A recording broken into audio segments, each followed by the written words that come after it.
up, Beardos? It is Angelo from Fear the Beard Football Channel. I'm coming at you with a video today. Haven't made one in a couple days, been kind of a little busy, so figured I'd get one out for you guys.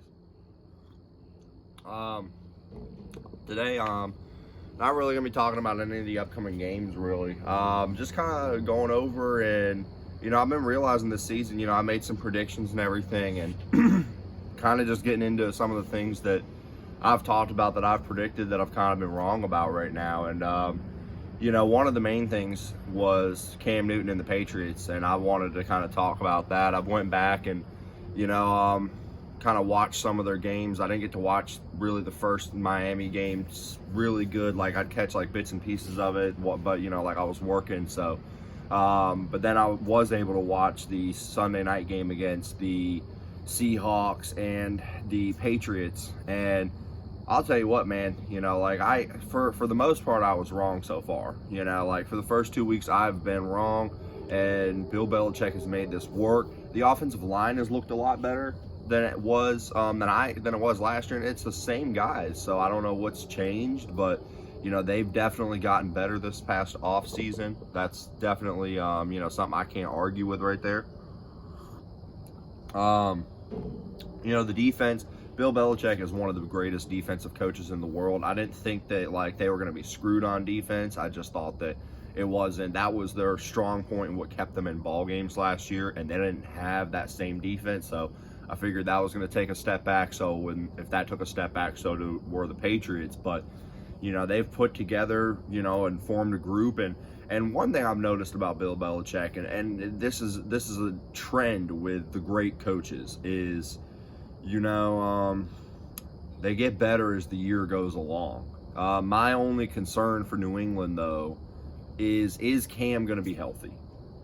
Is he going to continue to be able to play like this? Because what Bill Belichick is doing is he is just basically freeing Cam. The shackles have been unleashed. This is what raw Cam Newton is. This is what Cam was like in his rookie season, when they were just like, if the first read's not there, run, go. And he's doing it.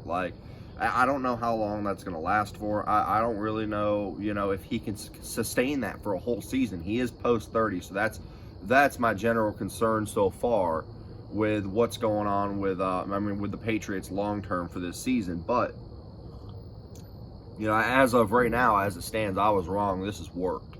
So watch out for New England. I'm probably gonna have to put them in my top 10, just because they are playing so well. And then on to the team that they played in the Super Bowl a couple of years back, the Los Angeles Rams. I honestly, I've been wrong about this team.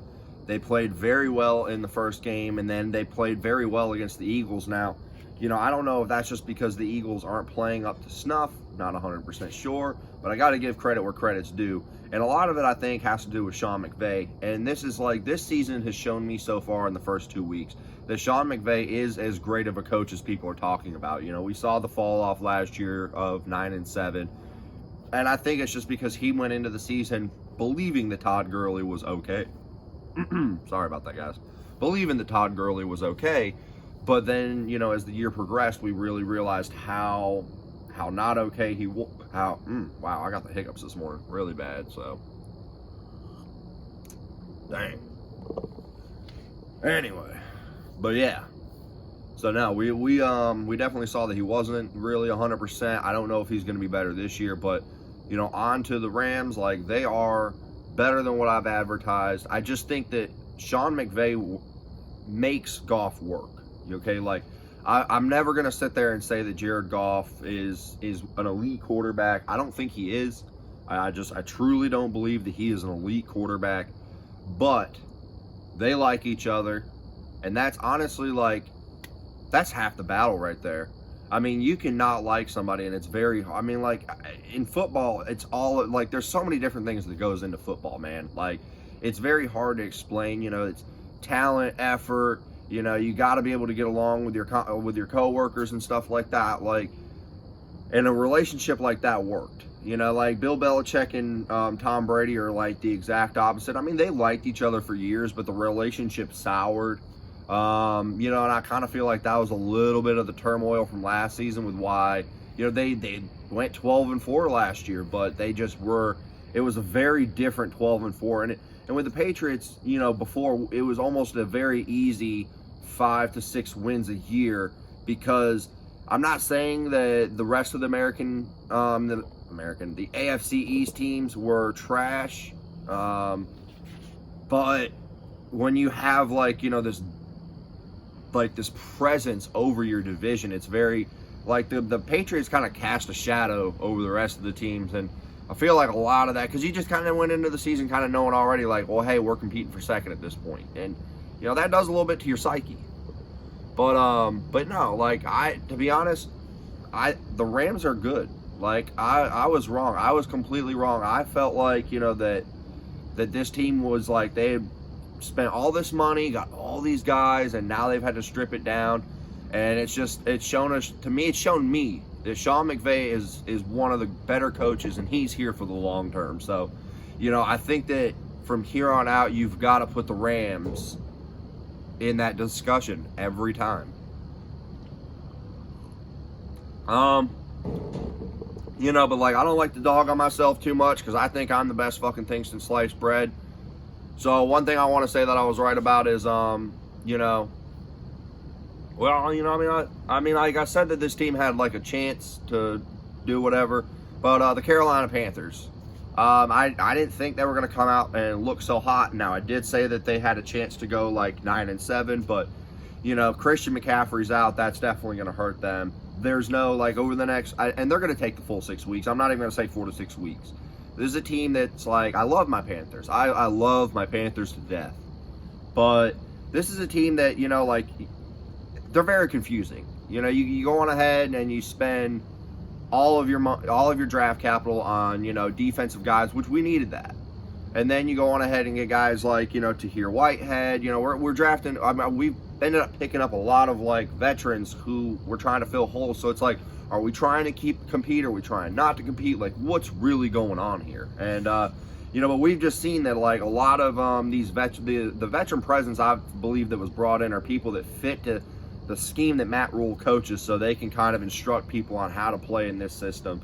I don't feel like we're very competitive this year. I feel like that we're going to wind up with a, you know, top 5 pick in the NFL draft. I could very well see us going 3-13, but I will go on ahead and say this: I do still like Teddy Bridgewater.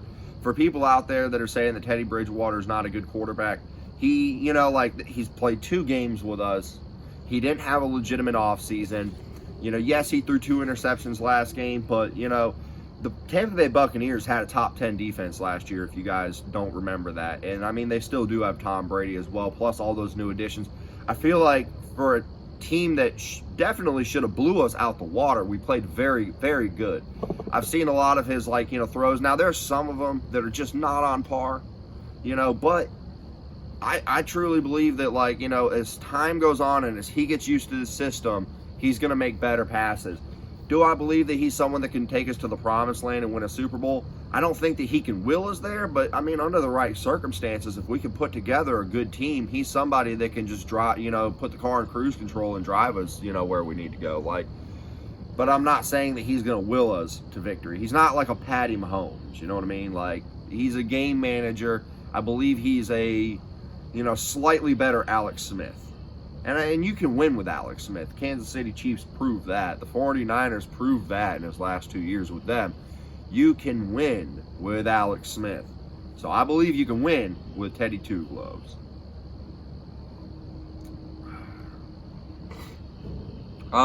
Colts are looking sharp. You know, the first game they did throw a couple picks, but Jacksonville's just looked that good, really. It's very surprising to see that they're playing that well. Gardner Minshew's the real deal. I don't know if this was the grand scheme to strip it all down and somehow it would work. I don't know. But what I do know is I've seen great play from Gardner Minshew. And that's just, I don't think you can play at that high of a level and not actually be talented. I'm very interested to see how the Jacksonville Jaguars handle this season. Are they at the deadline? Are they going to try to add some pieces to maybe compete? Like, we're only 2 weeks in, so we've got to wait till then. But, I mean, from what I've seen so far, Gardner Minshew is awesome. You know, these are some of my takeaways from what I've, you know, been noticing this whole entire season is like the Jaguars shocked me. The Redskins, I'll tell you what, I mean, not the Redskins, the Washington football team. I've been saying this for years. Like, they have always been an offensive way from being a good team, and this is just an even better defense. If this team could sustain drives and keep opposing offenses off the field, this would be the most scariest defense in the NFL to me. I really believe if they could establish a run game, an offensive line and a run game, if they get the quarterback right and they can continue in whatever form or fashion helps them continue to sustain drives on the offensive side of the ball, this team could be the scariest defense in the NFL. And I've been saying it for years that they've been a good defense, and now they went on ahead and got Chase Young. They took an already solid defense, and then you throw in a superstar, and that's a recipe. Like, look at the Broncos. Okay, like, let's just go back and look at the Broncos when they won the Super Bowl. And I am not saying that Washington is going to win the Super Bowl. By no means. But that defense, now granted, they added additions like, TJ Ward, Aqib Talib, DeMarcus Ware. They added pieces like that to an already decent defense.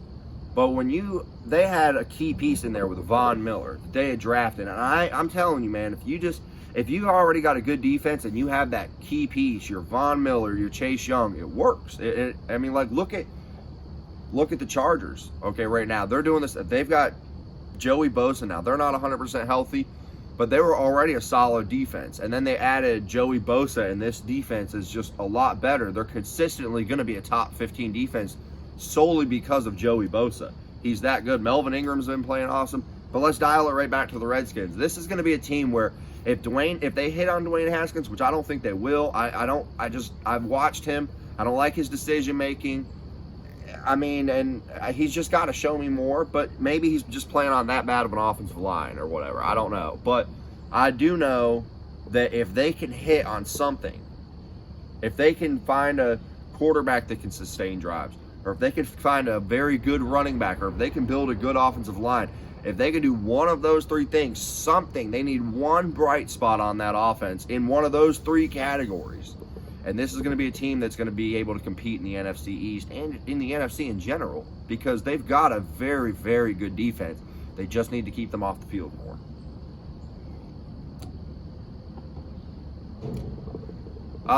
Let's go on to a couple other NFC East teams. It's been kind of shocking. Well, first I'm going to talk about Dallas, because in my opinion they're really 0-2. Atlanta lost that game. Dallas didn't win that game. They need to play better. I don't know what it is. I don't know what they need. Like, they've definitely got to lock it up a little bit more on defense. This is a team who at their peak, right around let's go back to the year where they went 10-6. I don't know if you remember. They started out, I believe it was like 3-5, and it was the year they beat New Orleans, and New Orleans was really high. It was about 2 years ago, I want to say. They ended up winning the division, went 10-6. It was the last year Andrew Luck played. So yeah, 2 years ago, 2018. But yeah, this team really it was a team where I was watching them statistically. They were getting better defensively. They went from the 22nd to the 16th to the 12th to the 8th best defense in the NFL in a span of 4 years.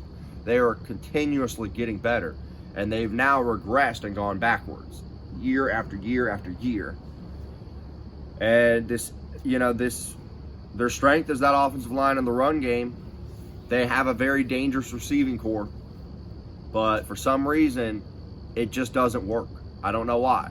It's a very baffling thing. It's almost like when you're playing Madden. When you're playing Madden, like I play a lot of franchise mode on Madden, so fuck you, EA Sports.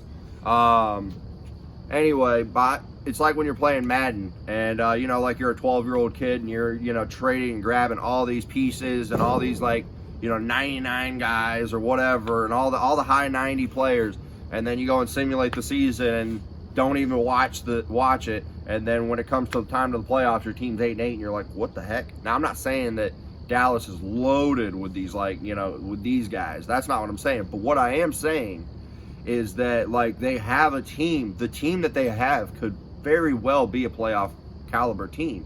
they could be a team that could definitely compete for the Super Bowl. They have A-list guys. But for some reason, it's not working. Maybe Mike McCarthy needs a little bit of time to jive with his team. Maybe they need to learn his system. And that's one thing that I'm going to say about coronavirus is if the teams with the incoming head coaches, the teams that have new quarterbacks, or the teams that just have an influx of new players, this is going to be the hardest year for you. The teams who have, like, continuity, the teams who have been playing or with each other for a while, your Green Bay Packers, your Seattle Seahawks, your New Orleans Saints, even though they lost, even your Las Vegas Raiders because they beat them Saints. Those are going to be the teams that are going to be a little bit better because they played with each other. No, this is Gruden's third year. So him and Derek Carr developed a relationship. Sean Payton and Drew Brees have been at this since 2006. So, and I mean, now Green Bay Packers, this is the second year for Matt LaFleur, but it's still, that's one extra year. Majority of the people know this playbook and this system. I was right about the Packers, though. I'm telling you. This is going to be a team. They're going to win the North. They're going to win 12 or more games. They're going to be in the NFC Championship game. And to me, I'm going to go out and say this, they're going to the Super Bowl. I mean, they are either going to match up with the Chiefs or the Ravens in the Super Bowl. And I think the Packers will win. Okay? I've seen Elway do it. Not personally. I was like 2 when Elway won his first Super Bowl. But anyway, I've seen Elway do it. I've seen Brady go on a late run and win a Super Bowl post 36. He's won 3 since turning 36. Elway was 37 and then 38 when he won back-to-back Super Bowls. Peyton Manning, he was like 39. Now, granted, he was behind a good defense, but you can win Super Bowls later in your career. I don't know why people are just writing him off because, yeah, he is 36, but Tom Brady's 43. And it's not like that Aaron Rodgers runs so much more than Tom Brady that, like, you can't tell me he can't play into his 40s. This is a guy who's very pissed off. I feel bad for Jordan Love because he didn't deserve to be put in this situation, but still, he is pissed off that they drafted Jordan Love. He has no ill will towards Jordan Love. He's pissed off that they drafted him. And that's going to fuel his fire for the whole season. I feel like when you're someone like Aaron Rodgers, you're constantly looking for motivation. And I feel like Tom Brady's, chip on Tom Brady's shoulder versus the chip on Aaron Rodgers' shoulders are two very different chips. You got a guy who was supposed to be a top 10 draft pick and, he got slated all the way down to pick number 22. Okay, like that's a little bit of a drop and everything. But imagine being picked 198th. Okay, like as much crap as I give Tom Brady, I give him the respect where he is like definitely deserved. Because from being someone who was a 6th round, the 198th pick in the draft, to now like he's one of the greatest quarterbacks of all times, and I will debate anybody, he's not the GOAT. It's Peyton Manning. Fight me. Prove me wrong. Anyway, but no. You go from the 198th overall pick, and now you're a 6-time champion, I think 2-time MVP, maybe 3-time MVP. I can't remember how many MVPs Tom Brady has.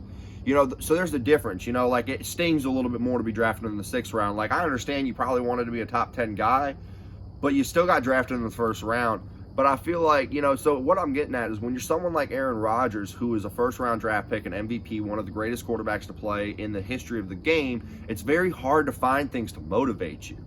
And what did the Packers do? They served motivation up on a silver platter to this man by drafting a quarterback who definitely would have been there probably by, I don't know, the 3rd round maybe.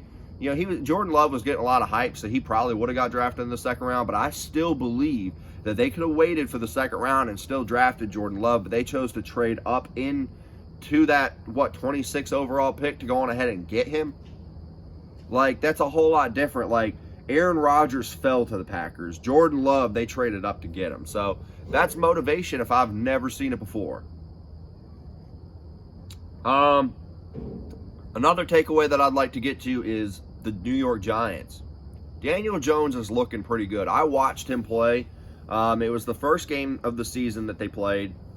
And, I was just watching him.